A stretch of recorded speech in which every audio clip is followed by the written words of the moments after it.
Yo, everybody. Welcome to Off Panel, a weekly interview podcast about all things comics brought to you by Sketch.com. I'm your host, David Harper, and this week's guest is the co-owner of Discount Comic Book Services, or DCBS as you might know them as, In Stock Trades, and Lunar Distribution. It's Christina Merkler. Thanks for coming on, Christina. It's great to be on.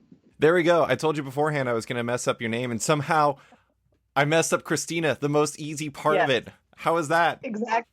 Yes. I kind of want to leave that in just because it's really funny. Oh, yeah. No, you should, especially since that just happened. That's so funny.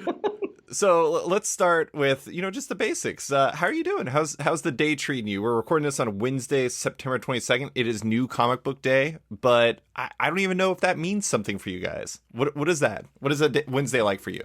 Wednesday is different. Like we're already getting ready to start the next week on a Wednesday. So it's actually raining here and has been raining all day, and it's officially fall in Indiana.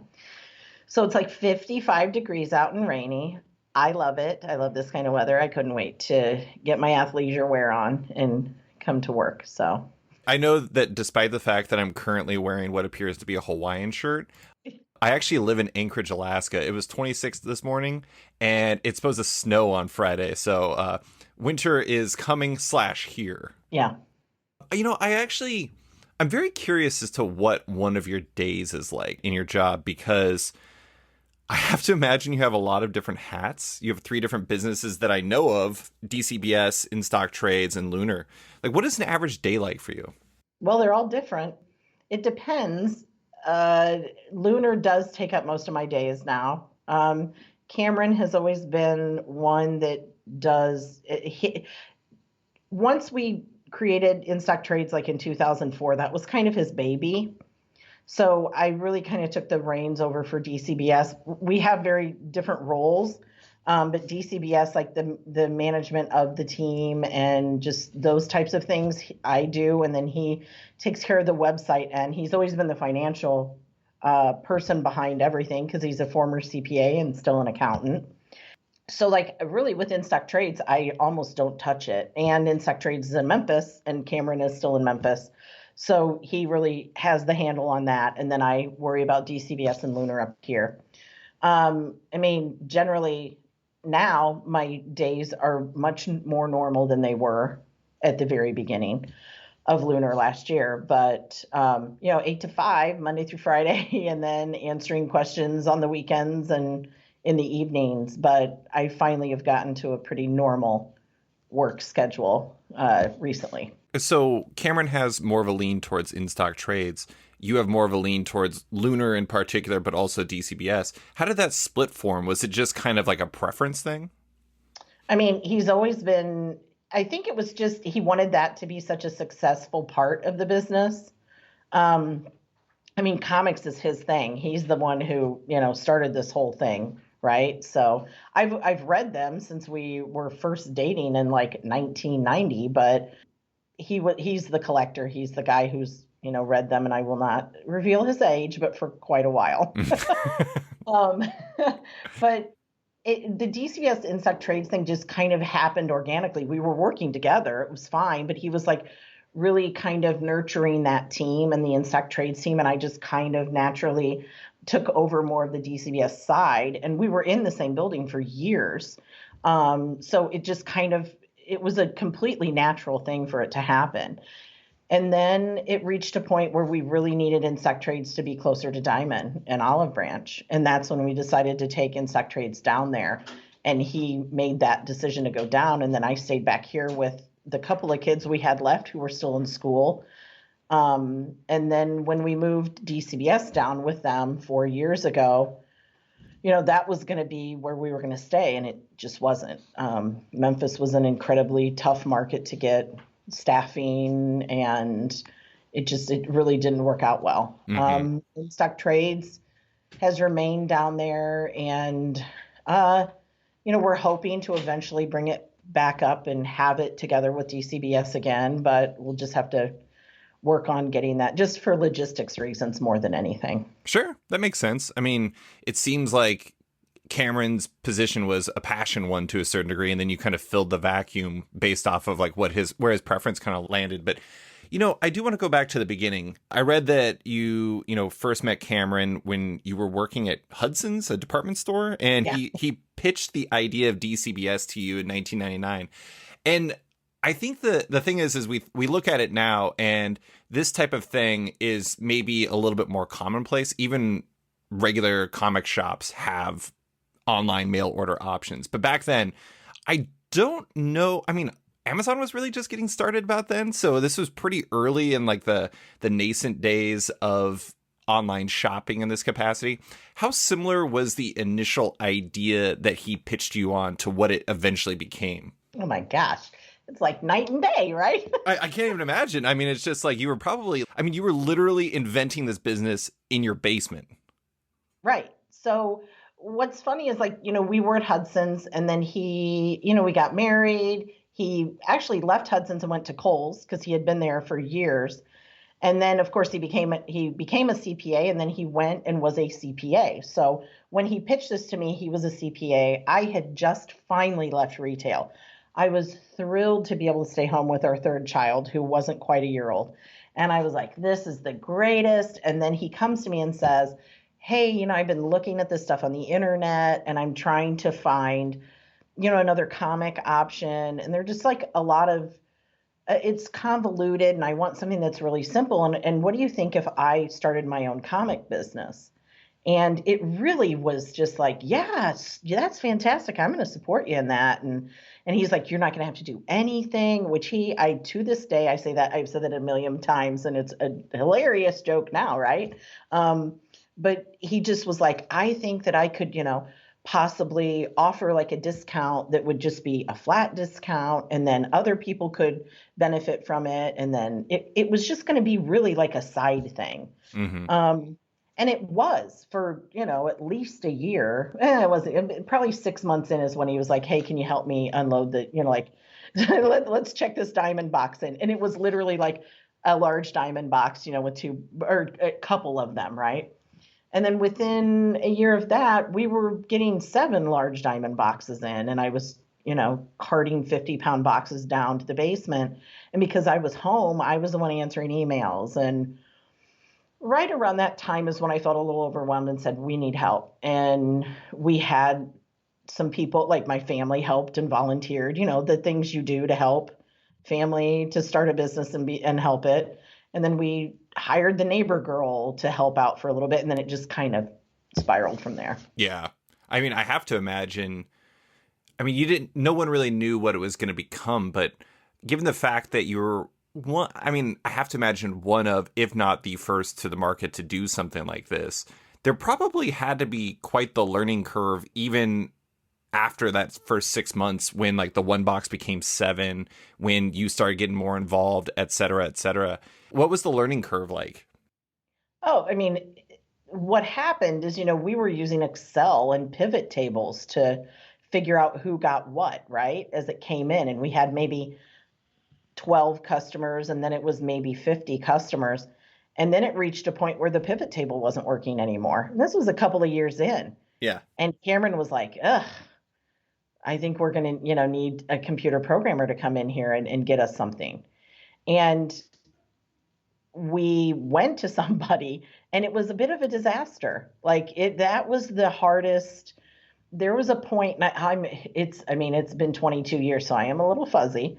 But I know at one point we had this company, we paid them what we felt like was a lot of money, and there were just constant problems with it.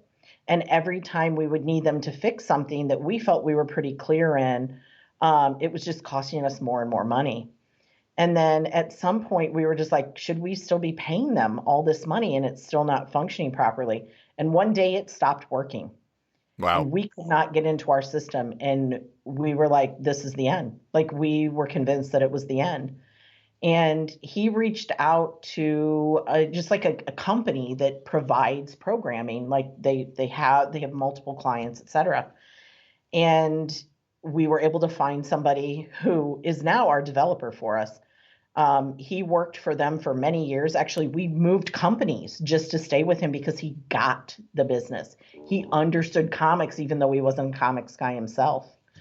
And I mean, the rest is history on that. I mean, we've had learning curves every single year that we've been in business for 22 years, right? So it's either, a supply issue or just the growth in general that we actually had, or lack of staffing at certain points, which is always going to happen with any retail outlet, but we were online. So it was a little more difficult. We had to figure out how to get people, we hire people differently, way differently than we did even 10 years ago. So it's been quite an undertaking. It's been exhausting, and I don't feel like we've ever felt like we had a breath. And we still don't. We still don't. Yeah. So was there a moment when you realized that, I mean, obviously the pivot table becoming a programming situation was probably a real moment where you knew that this was changing, but how quickly did it seem like this was something that was going to have a real impact and it was going to become a much bigger thing than either of you really anticipated? Was it pretty much immediately?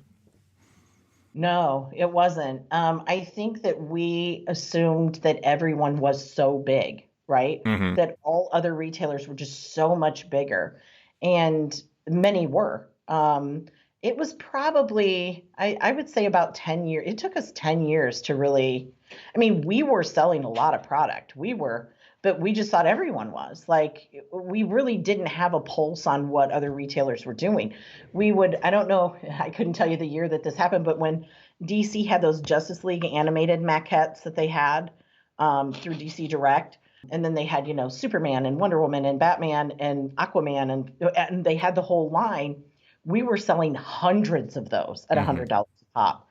And I was just like, wow, that's fantastic. But I assumed everyone was doing it. So I didn't really have a frame of reference for really how big the business was, right? So we just assumed we were just plugging along. And we always wanted to stay under the radar anyway. We didn't want, to like ruffle anyone's feathers, or we were just like, hey, we just hope we can sell as many comics to people as we can possibly sell. And that's really been the focus from the very beginning. Yeah, that is one of the funny things about comics retail, but honestly, like really any type of retail, the frame of reference differences between like what even the idea of like selling a lot of a specific comic even means. A lot for one shop could mean 20. A lot for another shop could mean 1,000. I mean, the difference is absolutely gigantic. Right. And we had like DC took us to a dinner, and my gosh, it was it wasn't C2E2. It was Wizard Chicago. That's what it was. So it was 15 years ago or something. And they took us to a dinner, and we ate with other retailers. And I can't remember who all the retailers were, but I asked one of the retailers, I was like, oh, how many, like, I was not trying to figure out their business. I was just like, we were talking about like the latest issue of Batman or something. And I said, oh, how many, did you sell a lot of those? And they're like, oh, well, I don't feel comfortable saying how many we sold. And I said, oh, I'm sorry. I didn't realize. That's not why I was asking. I just wondered. And then they told me, I can't even remember the number they told me. And I was like, holy cow, that's a lot. That was hundreds and hundreds more than we were selling. So like, I assumed pretty much everyone was like that. Yeah. Yeah. I mean, it makes sense. It's honestly like it even works the same in podcasts. One of the funny things about podcasts is you can feel like you're popular, but then you talk to somebody else and then you realize, I mean, even beyond the fact that a lot of different podcast networks count downloads and listens completely different than one another, it's completely not standardized, and it's confusing as hell. You feel like you're popular, but you're like, am I popular? I don't know. Yeah.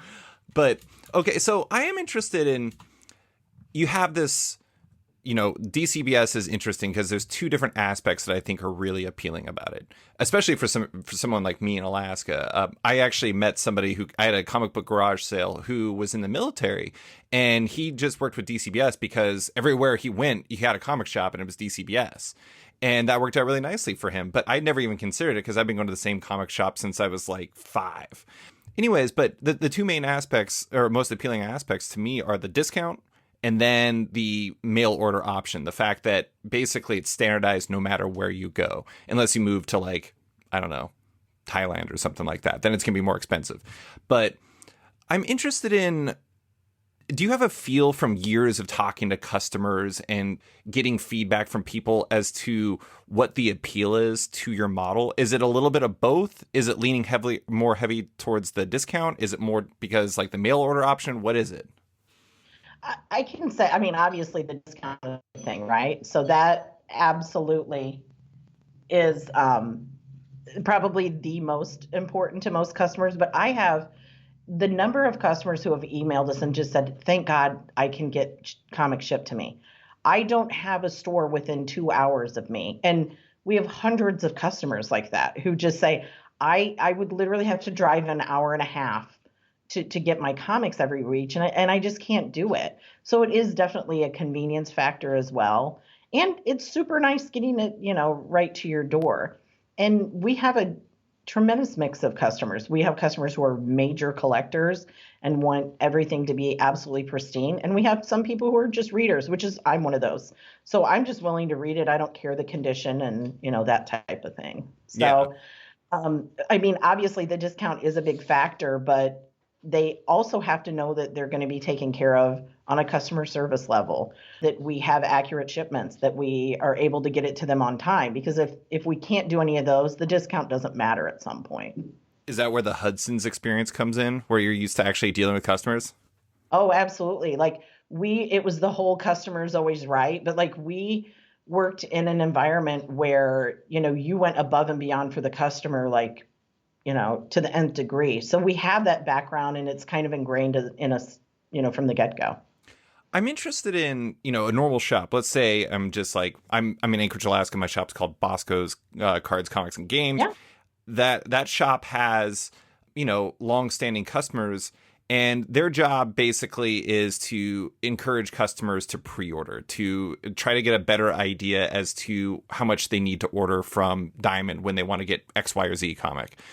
Is your model pretty similar in the sense that you still need to try to get that information ahead of time? Or do you order to match customer demand, or do you get like just tons of overstock with the assumption that you will eventually go through it? No, we don't order anything extra. I shouldn't say we don't order anything extra.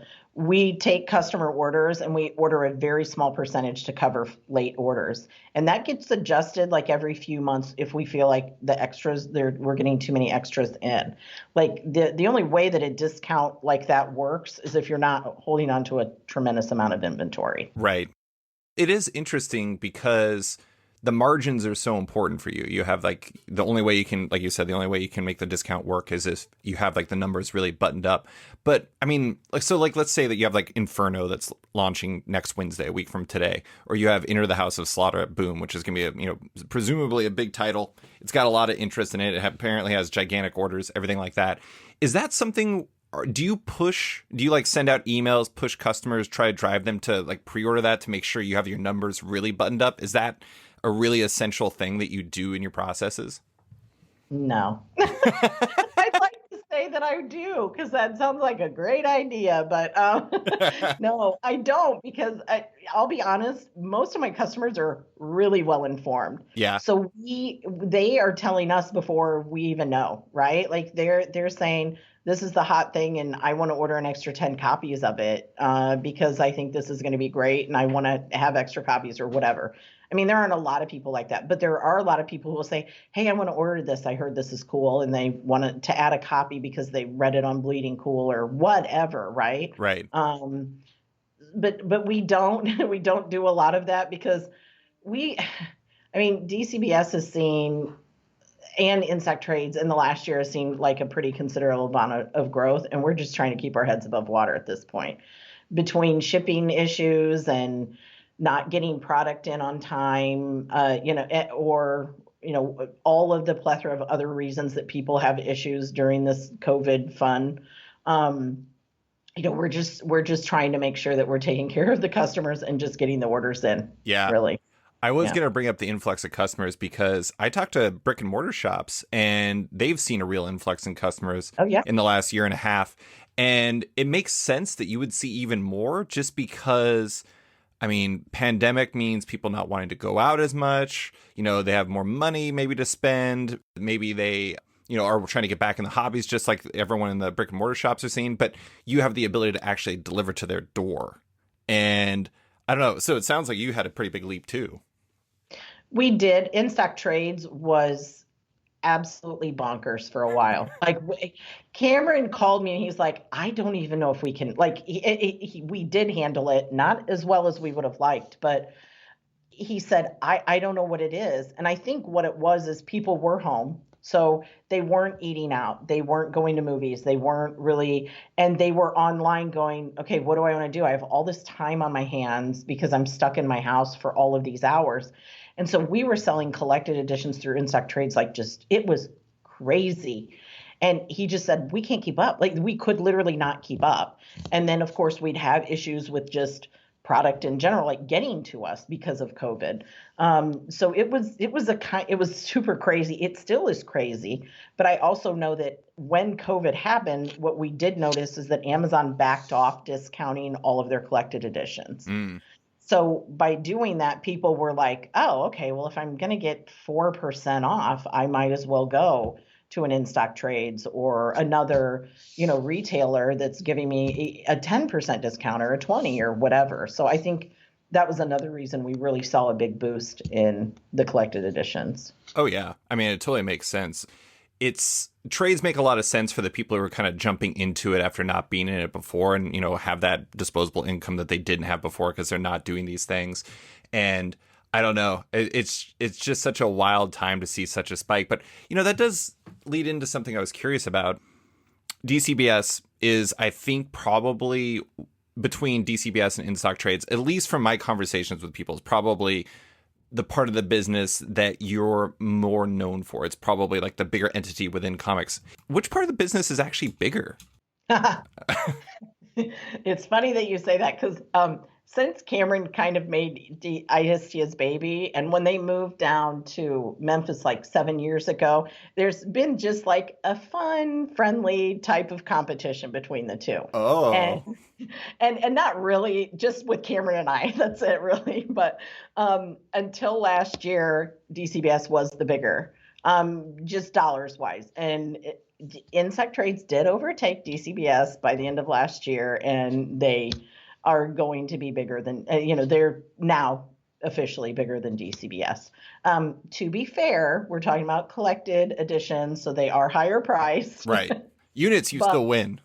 That's right. Probably, yeah, we definitely do, right? Because of periodicals. But so, no, it is, but it really just happened. So it took in-stock trades a little while to get to that point. But I think that's also because, of course, the Amazon change in pricing, but I think it's also that some people, I mean, I hear this almost on a monthly basis where someone says, yeah, I'm getting to the point where I'm just ready to, my life is too busy. And so I'm just going to do collecteds because I can read a full story.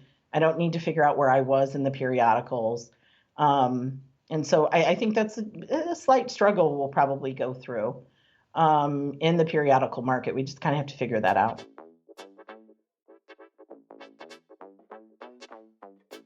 And now, a message from Bad Idea. Bad Idea is over. But they're still advertising, so I don't know what's going on. I guess it's another bad idea from Bad Idea. And now, back to the show. I think that's interesting. Obviously, shops have this type of direct communication, but a lot of times when you're running a brick and mortar shop, you don't really have time to kind of like think about what all of that means together. But I imagine you see when there's like a particularly interesting email that comes in, maybe that's something your team shares with you or you look at yourself, and you really get a feel for kind of how the marketplace is shifting. And it actually makes sense where a lot of people that you're dealing with, especially with just how crazy the world is today, maybe there's a little bit more comfort in a collected story where it's like you get this. It's kind of like watching a TV show versus a movie. It's like, it's going to be a finite amount of time. It's not going to have to be dedicated for so much, and you're not have to keep coming back to it. You just get this satisfying chunk. Right. Well, I think Netflix and Hulu and Amazon Prime have all kind of now trained us to be that way, right? You binge things, you finish them, you go to the next one. Mm-hmm. And still periodicals are doing great. Right. But that's just because everything's doing great right now. I hope that it continues. And the key is always going to be that publishers put out good product. So as long as they put out good stories with great art, then, we're all safe. We all know that, we're going to keep going. Yeah. Do you find that the comics that generate the most orders for DCBS and, well, in stock trades to a certain degree kind of match what the industry overall is doing? Is it still the usual hits like leading the way, or is there like oddballs where you're just like, well, that comic's our fifth most sold comic? How does that happen? I think we have never, it's very rare where we see something that's super hot and it's not hot for us as well. Right. There are those that kind of at release take us by surprise. And there have been a couple of periodicals like that where, no one really ordered that heavy on them. And then they go just crazy. And then we're like, oh, ooh, that we wish we would have known but then luckily what happens with that though, and what we like is that we'll usually see issues 2 and 3, we'll get a lot of reorders on that. Mm-hmm. And we order, as long as they're available through Diamond, we continue ordering them until they're not available through Diamond. So even if it's already past, the deadline, if somebody wants to reorder something with DCBS, we do it as long as it's available. Yeah. Yeah. You mentioned this earlier. You said that, you're a reader, you're more interested in that aspect, but I know that like the collectability aspect has really boosted in the last few years. And I am interested in, I mentioned House of Slaughter earlier. That has like a 1 in 1,000 variant from Gabriel Del Otto. And I imagine for a lot of shops, reaching that number is going to be extremely painful. It's going to be very difficult to get to that number. I imagine it is not as difficult for you, perhaps. I don't know. Maybe I'm wildly overstating how much you're bringing in. But at the same time, do you find that you do get perhaps more people who are interested in speculation or collectability because you're dealing with a higher volume? Or is it still pretty ordinary? I think it's pretty... we have speculators. We know they are speculators. And, we have a very strict policy that if you're a retailer, we can't sell to you. At least we can't pre-order sell to you. Right. Because it is prohibited in our Diamond contract. If you're a reseller, then fine, but you don't get the option of having flat rate shipping because you're doing this for profitable, purposes in which you plan to profit.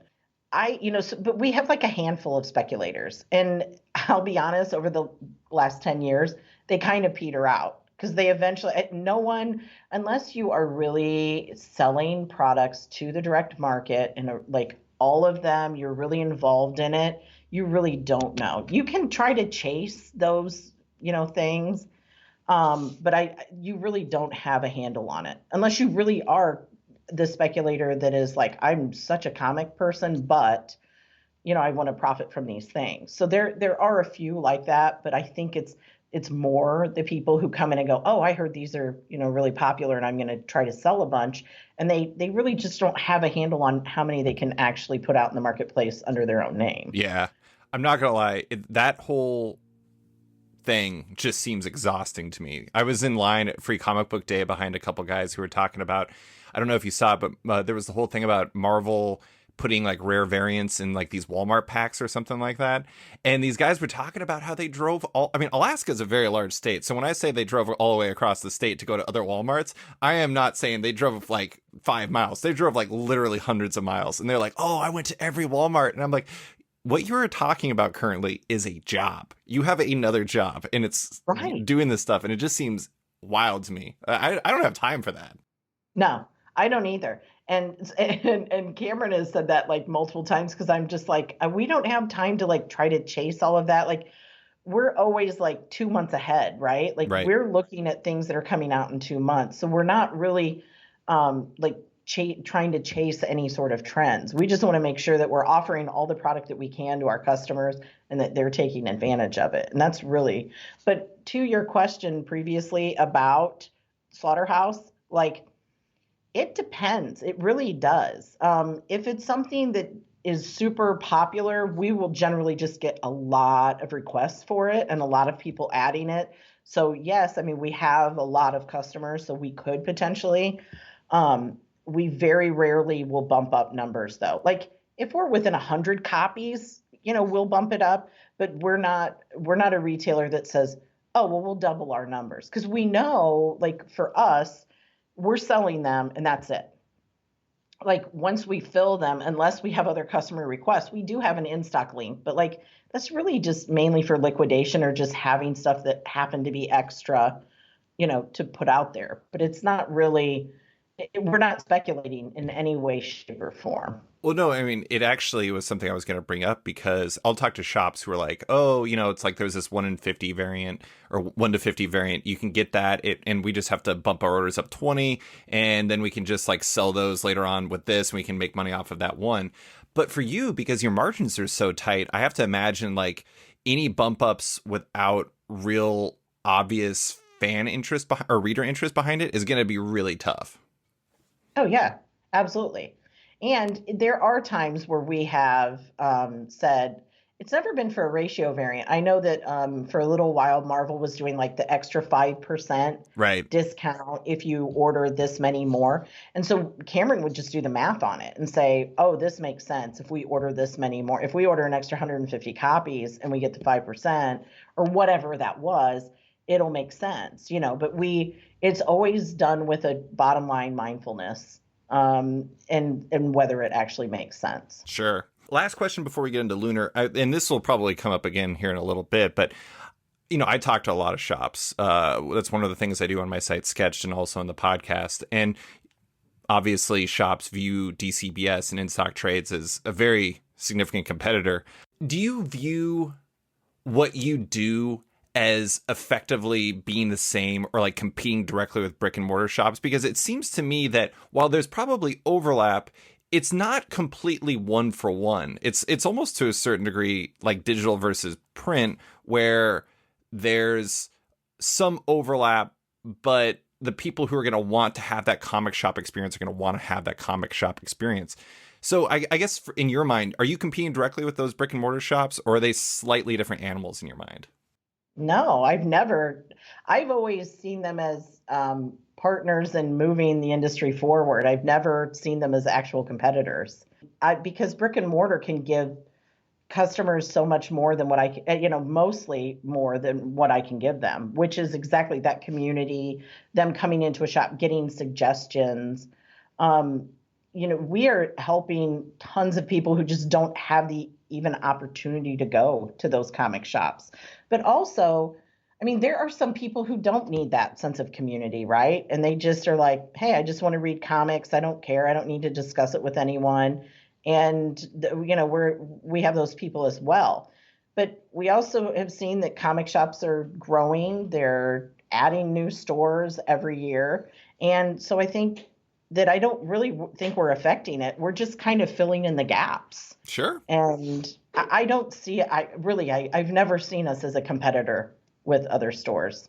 Yeah. I can kind of see both sides, and they'll definitely come up, just because it's like, obviously anybody who's buying a comic could be, in theory, someone who buys a comic from a comic shop. But at the same time, like you're saying, there's a lot of gaps out there. If let's say that there's, I don't know, 2,500 shops in the US or in like North America, there's still a lot of towns and cities that do not have comic shops close to them. And that's, like you said, that's where you're kind of filling in the gaps. But let's talk about Lunar. I know you've shared this before, but I am interested in talking about the origins of it. I know that DC reached out to you initially, from what I understand. How did this come together? And obviously, with in-stock trades and DCBS, you were already used to distributing in a way, but was this type of distribution something you had ever considered before? No. No. In fact, somebody had made a comment to me at a meeting like a few years ago, and I thought, ew, no, I don't want to do that. Why would I want to do that? First of all, most of them don't like us. And we know that. They make it very apparent how much they dislike us. And really, that wasn't our thing. Like, we just wanted to help customers, and we wanted to be, the best we could be at getting people as many comics as we could. Sure. So, when Lunar happened, it was, hey, can you build a distribution company in 3 weeks to help us out until Diamond comes back? And that's exactly what happened. It was a very quick, we just need your help kind of thing. And to be fair, I didn't blame DC or anyone else for whatever happened during that pandemic, right? Um, no one knew how long it was going to last. No one knew what the next week or the next month or 6 months was going to be like. So, we were not closed down. And many people that we saw around us were not, just in neighboring states, et cetera, because, we're in the Midwest. So, we had made a game plan initially when we found out Diamond was shutting down, and we were like, okay, this is how many months we think we can last, continue to employ the people we employ. And that was the first worry that we had. It wasn't, it was just how can we continue to keep our employees employed? Mm-hmm. And, we took a look at inventory and said, okay, let's start selling the inventory. And we had to do a lot of extra communication with customers and et cetera. So once we created the distribution company, the first thing we said is, okay, what are the things we've always heard at Diamond Summits that retailers don't like? What's like a continuing, obviously the first thing is damages, right? Mm-hmm. And so the person who was helping manage the DCBS warehouse at the time, we said, hey, can you do the Lunar stuff, and can we figure this out? And so we sat down and got boxes and had box samples made and figured it out and said, okay, this is the least expensive, lightest option that we have for packing boxes and making sure that they're getting there the way they should, whether they get put on a freight shipment or whether they get put, on a UPS or a FedEx truck. And I'll be honest, the first 3 months was an absolute blur. I'm sure. Yeah. I mean, I did not have a day off, I think, for 6 weeks straight. And I was working 12 to 15-hour days. And so was Cameron, by the way. So even though Cameron wasn't up here, and he did come up here also and help, but like he was doing all the back end stuff. He was doing all the computer, like he does as much work on Lunar than I do. It's just I'm the more front facing with the employees, and he's in Memphis doing all the back end, the financial, all that other important stuff. And, it was it was almost comical, right? Because 3 weeks, get this together, you take on a couple hundred accounts, and we were just happy to help any retailers who were willing to get books and wanted to get books, because we wanted them to stay in business. We wanted everyone, if they needed books and wanted them, we wanted to be able to get them to them. And then, when it all changed and it was like, hey, can you take half the territory? We were like, wow, okay, well, yeah, I mean, we've already done it. We've already started this thing. And yeah, we can make it better, and we can continue to grow and figure it out and progress. And we were like, okay, cool, we're going to do this. And it was a lot. And it was, going from 2,000 or 200 to 1,000 accounts was like, okay, that's a lot, but we're going to. And then once we found out UCS wasn't going to continue with the, past the end of the year, we were like, are we crazy? Like what, how, well, okay, we think we can do this. And I mean, we knew we could, it was just a matter of, it's a lot. So, literally every day, every moment of every day since last April has been trying to figure out how to do something better, how to fix things, how to make sure we're being everything to everyone, which is difficult in and of itself. But it's really just for the love of the industry, right? So we were like, hey, this is the option, and we want to be a good option. We don't want to be the distributor that brought the industry down. We want to be the one that lifted it up and made sure it existed, for another 20, 30, 40 years. I do think it's interesting that you mentioned that you kind of just thought about the things that people don't really like about how Diamond was shipping everything is like kind of a guide. I mean, that's what I was saying earlier when I was saying that like DCBS in some ways is like a training ground for this. I mean, on one hand, it gives you a good feel for how to service a lot of customers in a lot of different places. So that's important. And then the other one, you've been dealing with a lot of product coming in. So you have a really good feel for what the distribution field was already like. And so from there, you can kind of build on it. And I imagine while it wasn't apples to apples, you had in some ways been training for it for years. Oh, yeah, absolutely. I mean, every comic shop has some whales, right? We have people who spend $3,000 a month on comics. My And, God. yeah, I know, right? Or $1,000 even, which to me still seems unfathomable. But the thing is, like, so we had big shipments. We knew what big shipments meant. And we were like, okay, well, you just like multiply it, right? Like, that's kind of what our thought process was. But we also knew that we'd have to package it differently. There's no way we could possibly fulfill hundreds of copies of things for people in the way that we do it with DCBS because we'd never finish. I mean, we can't bag and board things because that's obviously a DCBS option, but we can't pre-bag everything and make sure they're nice and neat and in between, robot foam and all that kind of stuff. So there were things that where we said, okay, this is what Diamond does and we understand the reasoning behind it. This is the most efficient way to send these comics. Let's just like figure out the one step that will prevent them from being damaged. And it was really just double boxing and putting that bubble wrap around. And people were thrilled. They were like, this is the greatest thing ever. And it's not probably that even Diamond didn't consider that at one point. They probably just felt it was cost prohibitive. But when we discussed it, we were like, it's less cost prohibitive to make sure that people are getting them and we don't have to pay somebody to answer an email or replace a shipment or, we just, and we were smaller, obviously, like Diamond can't do that on the scale that they're at.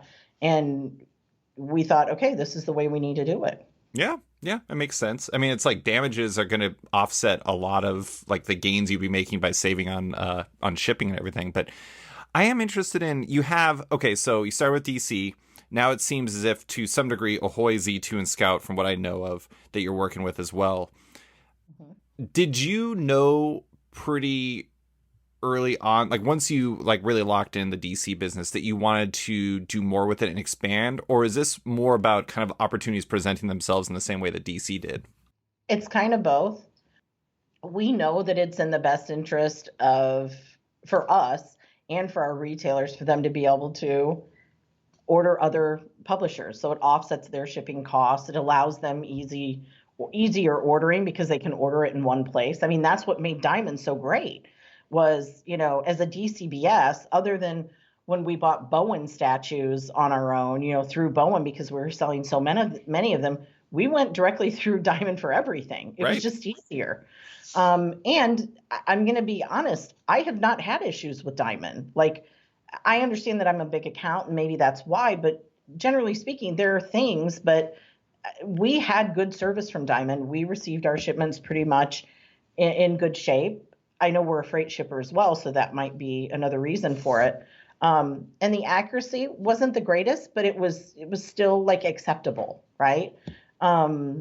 So when we were going into it, we were thinking more what other retailers said as opposed to the experiences we had because we had great experiences with Diamond. And I know a lot of retailers have too. So as much as people like to complain, and for since I've been in business, I've heard all these people who complain, Diamond's a monopoly, Diamond doesn't do what they should.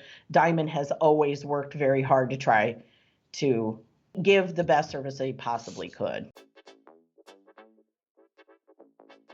Yo, everybody. I want to take a quick second to talk about Macroverse. Macroverse is a next-gen mobile comics app, with its tap story format making comics feel totally native on mobile devices, which you can experience over 45 series and 400 episodes, with more launching all the time.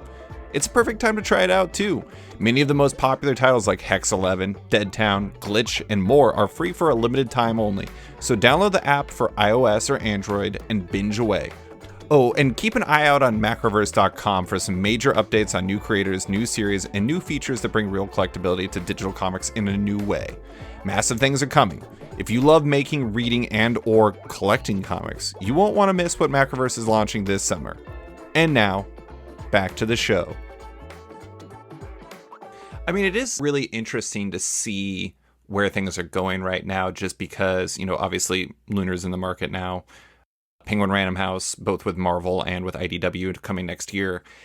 It's really interesting to see this split between some people who are kind of excited by the multi-distributor model and others who are let's say, not excited, displeased about the fact that, going from ordering from one or distributor like Diamond, where you get everything, versus having to order from 2, 3, etc. I'm interested in whether or not you feel, is there a quiet part of the direct market that's interested in other distribution options? It seems to me that like there was always like the vocal part was saying, at least for retailers, was always saying like, one is better. It's easier to just order from the one. But it also seems like there's some that are saying otherwise. The majority of retailers that are very quiet but reach out to us on a regular basis are thrilled with multiple distributor options. Yeah. So I think that for some, it's just a matter of just change that they don't like. For others, they're like one person, like operations, right? So they're like, oh my gosh, I have to go with 3 different people, and they really don't have like another support type of staff that can help them. Then I think there's some that are just like, I don't want to, I have the time, but I don't want to spend the time, doing it with 3 different distributors. And I understand, like I'm the retailer who has to do that just as well. Right. Right. But I think that having that, if it were to stay exactly the same that it is right now, or, like starting next month, where PRH has Marvel, they eventually have IDW, Diamond has Image and Boom, and the hundreds of other publishers they have, and we have DC, and we have a few other smaller publishers. We're taking on extra independent publishers that I feel really strongly about. And we were to stay like that, it allows all of us to be better because then we get feedback from our customers, which are our retail accounts, that say, hey, this is what I don't like about what you do, but this person does it better. And then it gives us the opportunity to say, that's a valid point and we should work on that. Or, that's not necessarily for the greater good of all of accounts, but yeah, we'll accept your feedback. But I think it keeps everyone honest. Yeah. Right. And it keeps everyone like on their toes and making sure that they're doing the right by the retail market. It is interesting because it's like one of the things that has ever since the distributor wars in the 90s, which is, I always thought it was the most dramatic phrase, but I also love it because it's really easy to say in shorthand. Yeah. But at the same time, it's like before then, people had benchmarks to kind of push up against each other. If one pub or distributor wasn't doing the job right, you knew that because this one was doing it right in this way. And it does strike me as that is something that you'll probably get in this situation. Obviously, the big cost is time. Like you were saying with like the mom and pop shops where it's like, one person who owns it and they're also their clerk and they're also their orderer and they're all this other stuff.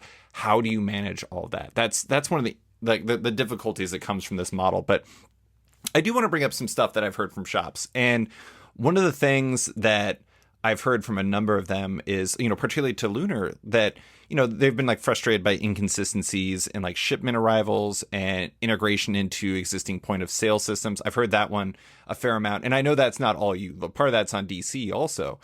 I'm sure you've heard that far more than I have because I'm just like some dude in Alaska on a computer. What are you and the rest of your team doing to like solve these problems, especially now that you have these benchmarks to kind of push up against what Lunar's doing? Well, as far as like integration into POS, there are there are 3 major POS systems, but there are millions of people, not millions, but there are many shops that either handwrite stuff. Oh yeah. They have they have their own custom built system, and we've worked with everyone as much as we can. Unfortunately, Comic Suite is carried by many retailers, and it's proprietary to Diamond. So, Diamond, it's not in their best interest to, make it easy for them to import a Lunar file. But what we've done is the best that we have done so far is that we're trying to make sure everything is like CSV format so that people can move columns around and do whatever they need to do to get it into the file that can upload into their systems. It's never going to be perfect. It's not even perfect for us. Like right now dealing with PRH and DCBS, like we have to really manipulate those files to be able to get those back into our system as well. And it's a learning curve for retailers that retailers don't want to take. And I understand that because they didn't choose this. As far as inconsistency in shipping, everyone in this entire country is dealing with inconsistency in shipping. So we are getting stuff out earlier than we are literally getting stuff in the door. It is out the door later that day and starting the very following day and all the way up until essentially Wednesday. So we run our shipments furthest away to closest, right? So all of our 4-day points, which happen to be in California, go out on Friday. And then they're also processed, because it's a large chunk, Saturday, Sunday, Monday, and they all go out by Monday. All 4 days go out by Monday, which means theoretically they should be there on Thursday. Mm-hmm. But like the preceding Thursday?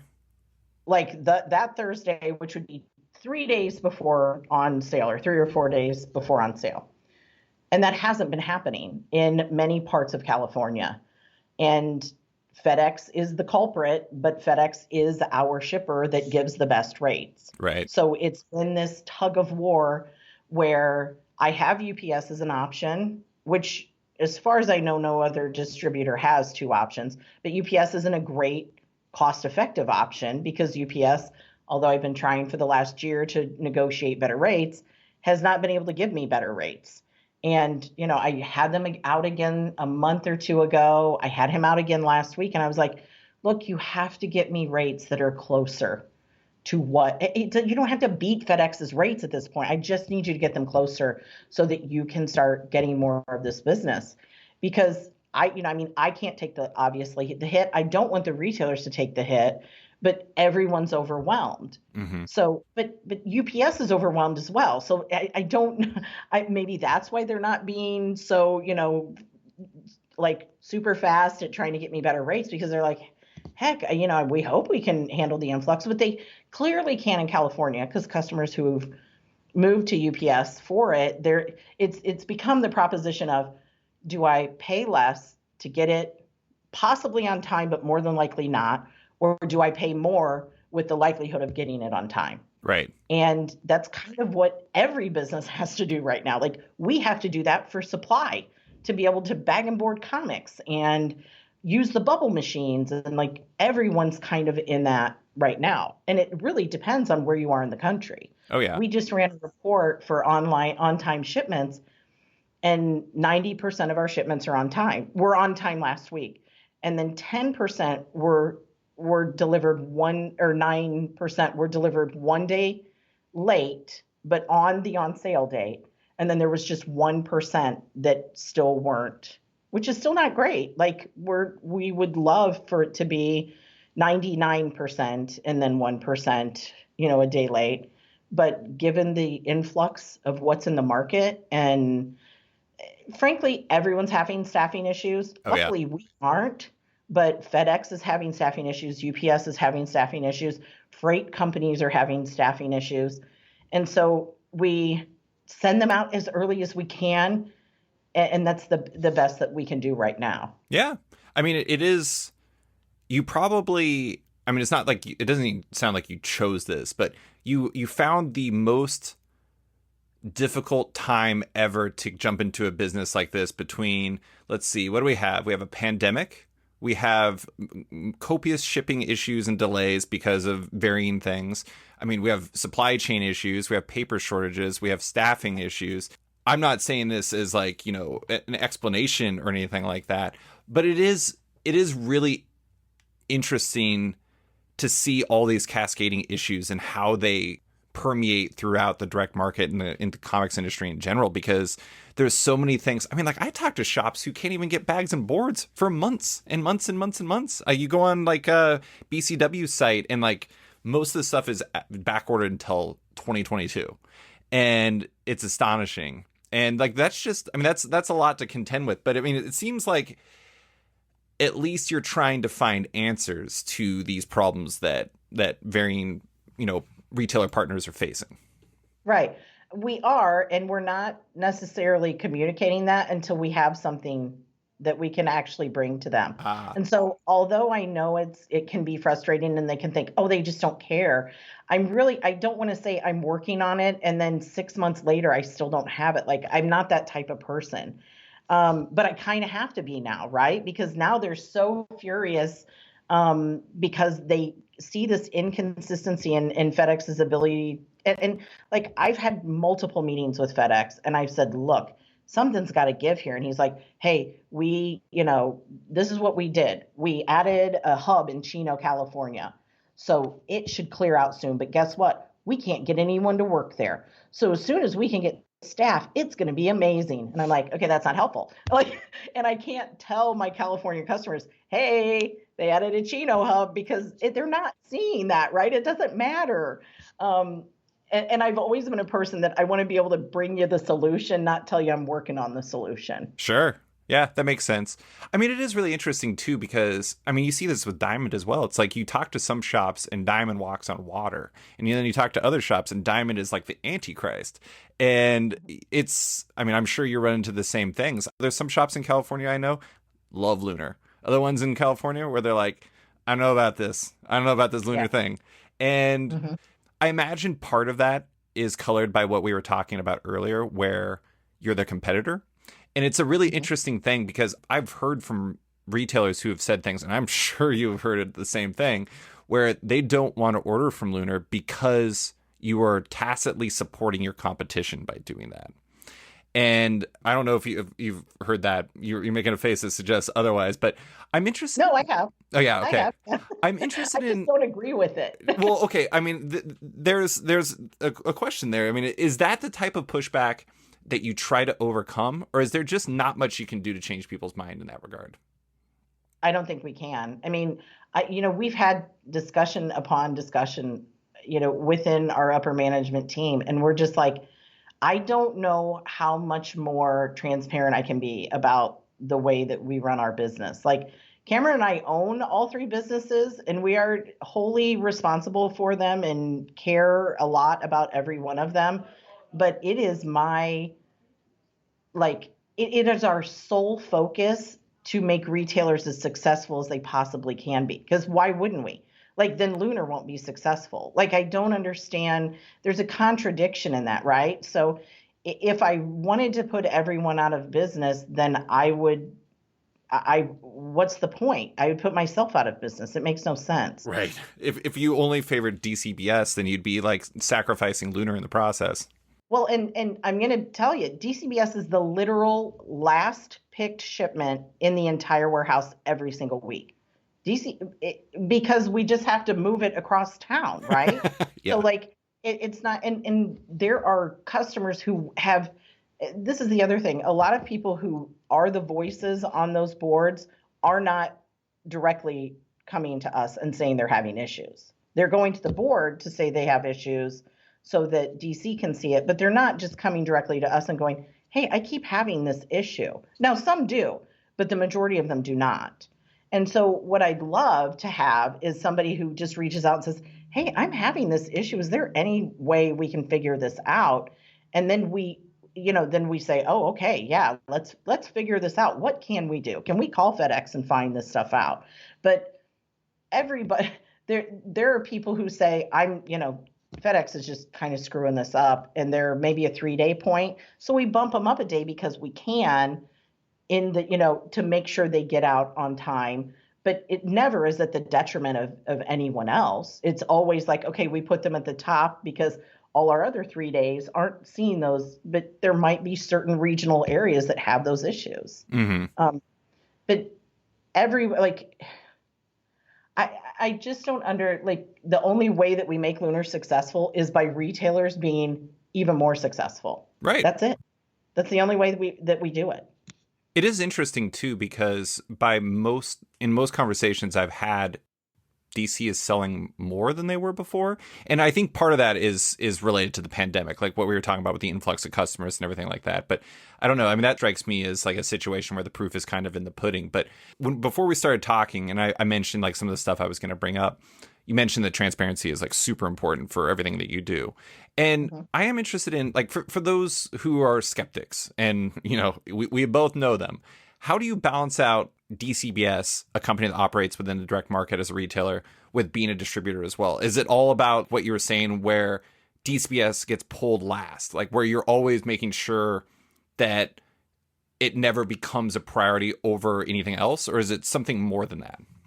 Oh, it's more than that even. But I mean, if retailers knew how many times I literally shorted DCBS a week because something happened where the printer might have shorted us a certain number of boxes, but we knew that DCBS didn't need it and we could just wait till the next shipment came. I mean, that's happened at least half a dozen times in the last year where we didn't even give it to DCBS because we were told we would get it from the printer just so we could make sure that it reached their fulfillment. Mm-hmm. And just not even that, like when we do allocations, it's a very specific formatted, everyone gets one and then it goes purely by it's just a very ordered, specific way so that no one gets special treatment. Mm-hmm. I probably give other retailers that that need it more special treatment. DCBS gets no special treatment. But also, the big thing is that Lunar employees most of them don't even know what DCBS even is. They're coming in, they're being trained to take care of a product, make sure it's in good condition, make sure it's accurate, and it's going to the customer. And their entire goal is to make the retail customer happy. And that is it. And really, that is 99% of distribution, is getting the product to the customer in great condition, on time, and in an accurate way. That's interesting. Yeah.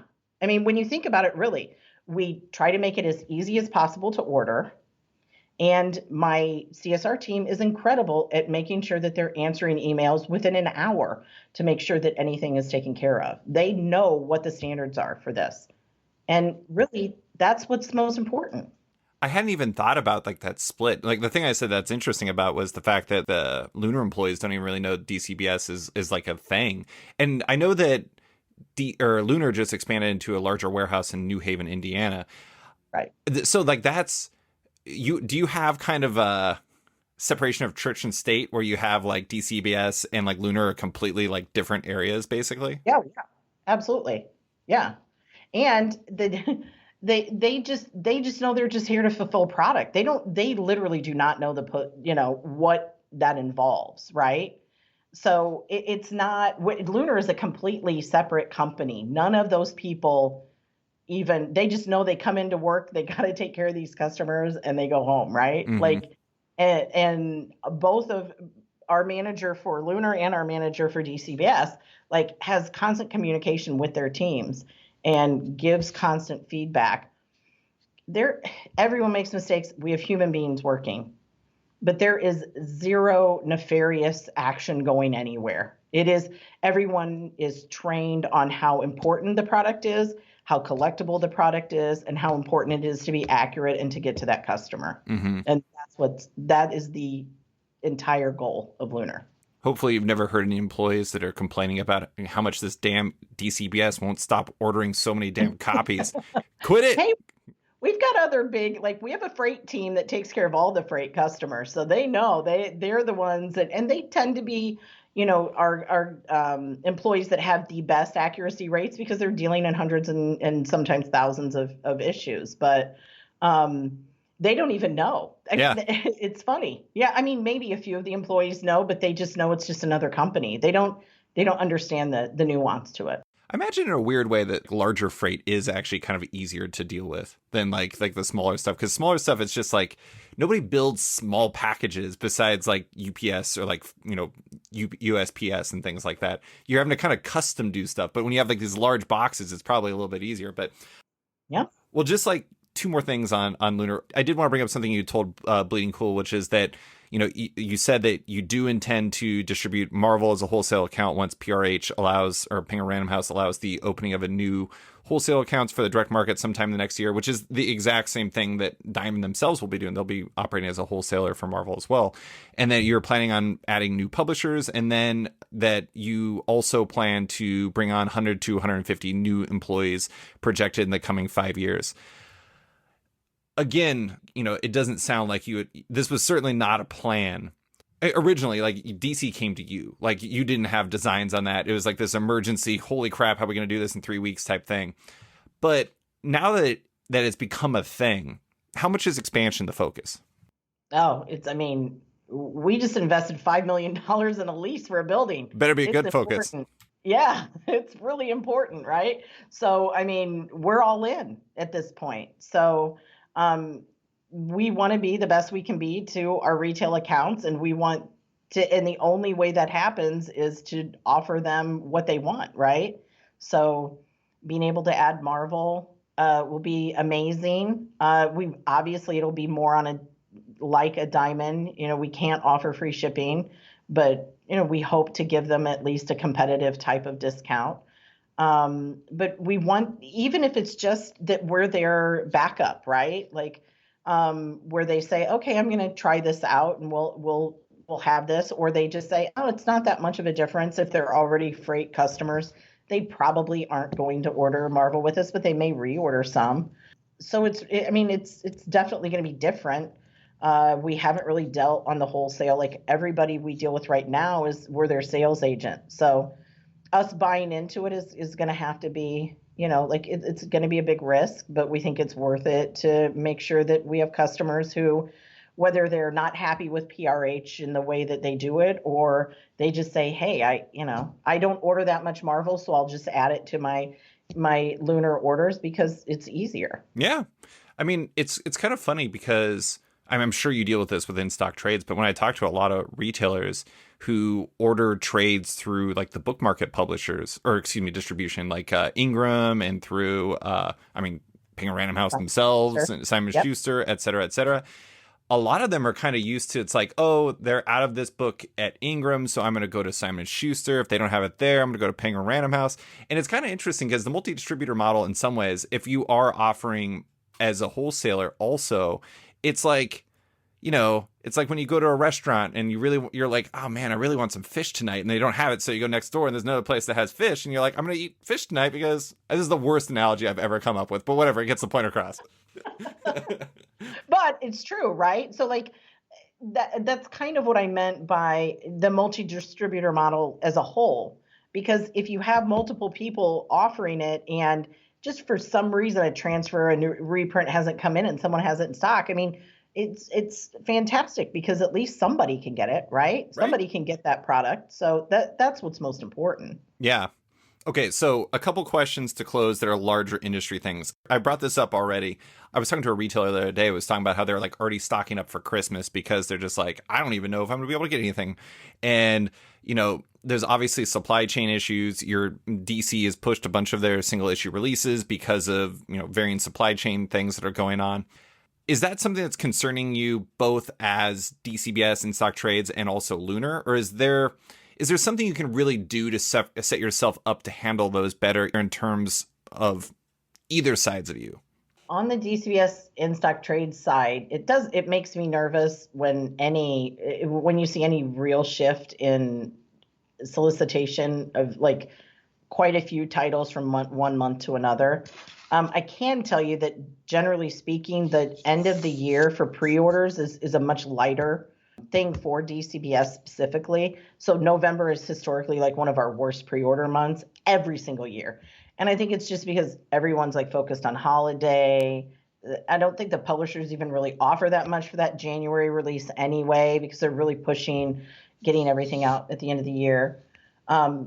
With Lunar, the concern is just like, will it create a bigger problem later on, right? So when we all of a sudden have all this paper, are we going to go from 37 titles to 73 in a week for many, many weeks, which we hope is not the case. But if it is, it is, because we know that retailers probably won't be able to handle that amount. So we're always kind of trying to consider it on that side. And even when we have our weekly meetings with DC, we tell them things like, hey, look, we want to be careful because if we put too much in this one week, it's going to be difficult for retailers.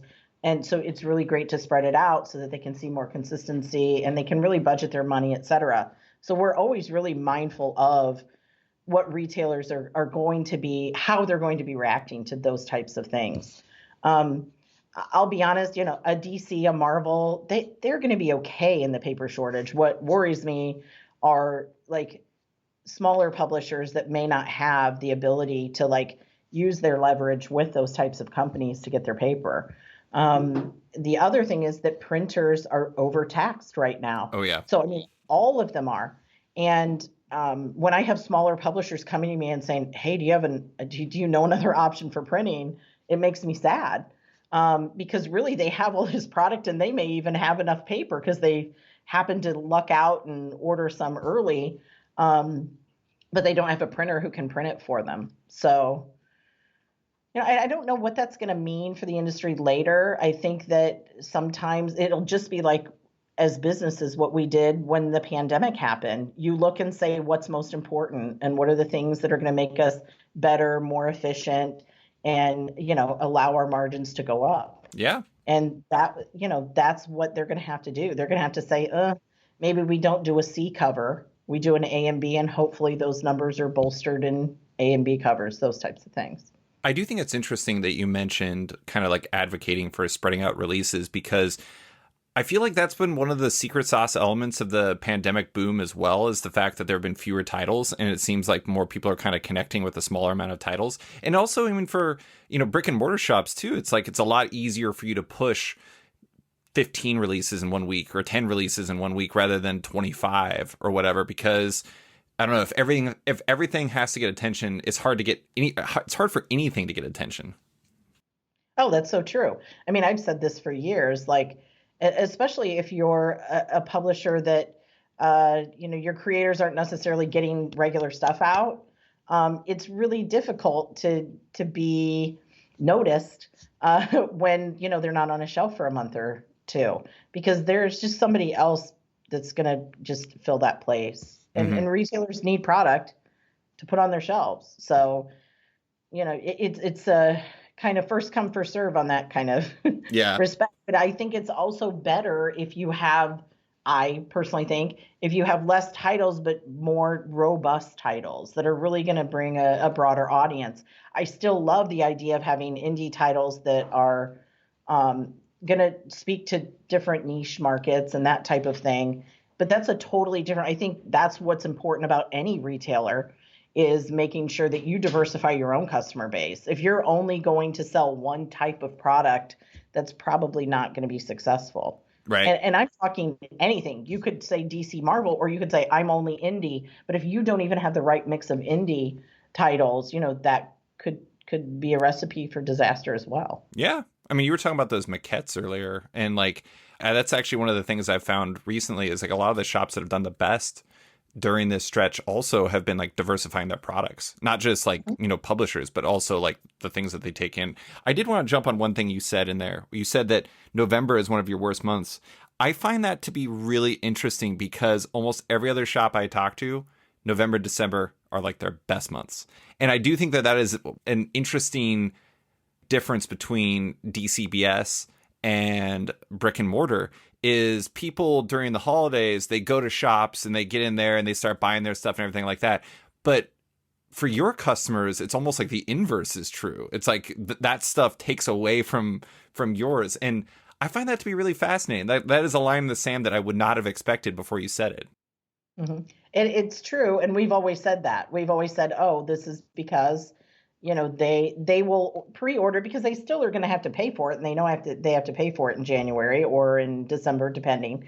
So they know that, okay, they tend to keep it tighter, I think.